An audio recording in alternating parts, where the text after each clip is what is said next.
श्रीराम समर्थ.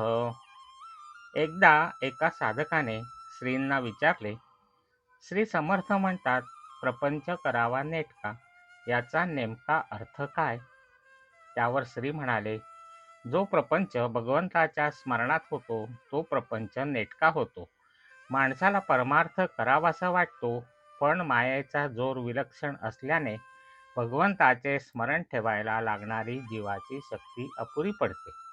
आपण नामस्मरणाने जो काही थोडी शक्ती मिळवतो, ती प्रपंचाचा विचार सुरू झाला की खर्च होते आणि ओल तेवढी राहते.